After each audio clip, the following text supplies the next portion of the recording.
That's all I know, to fight against injustice.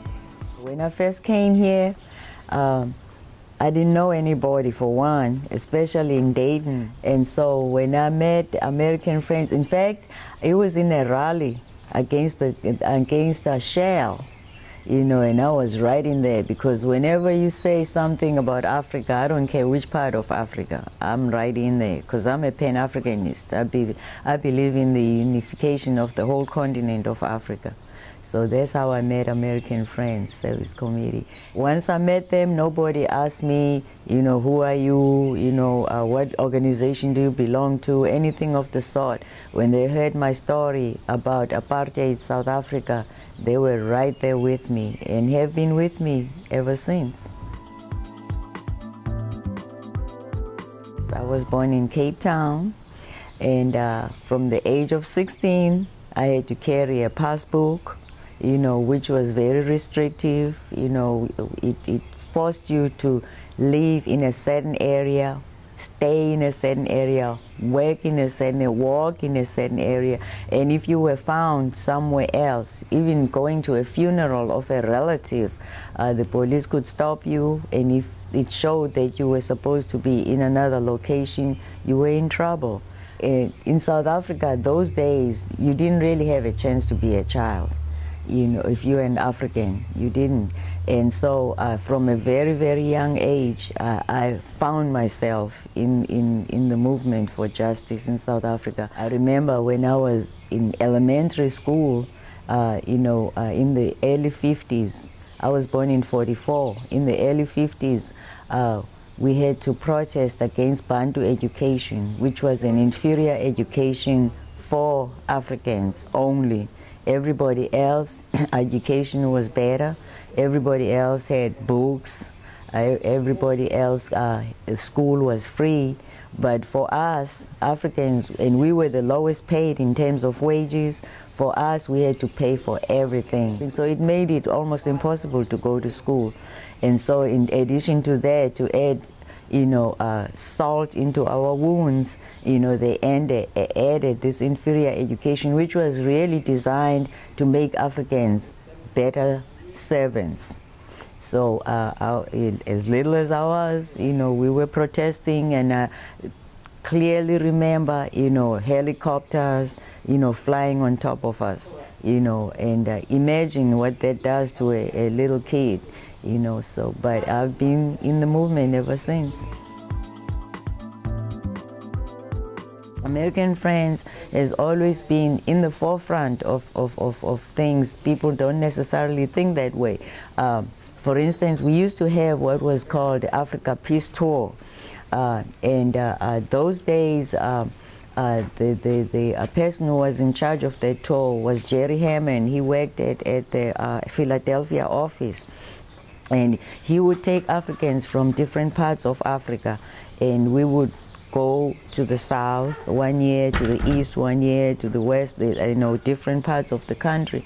And we would spend, about 3 weeks, speaking about our, plight in our countries. Because one of the things that he discovered was that, wherever there was strife, even, maybe hunger strife or whatever kind of strife in Africa, it was because of a war which had something to do with the policies of this government, of this country. Nobody was speaking about slavery in Africa, for example.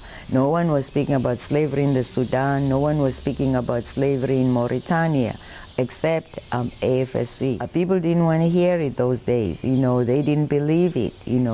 They thought we were making it up. Some people say, no, it's not true. So when, George Clooney comes up with it, now people are believing it. But American Friends was always in the forefront. The struggle of the people of Sudan, American Friends was the one and only organization at one point that was, expressing the plight of the Sudanese people. Jerry would actually bring people from those countries, from Mauritania, from the Sudan, who had been slaves. They would speak their story. So he wasn't looking for academics, people who read about it. He was looking for the people who lived it.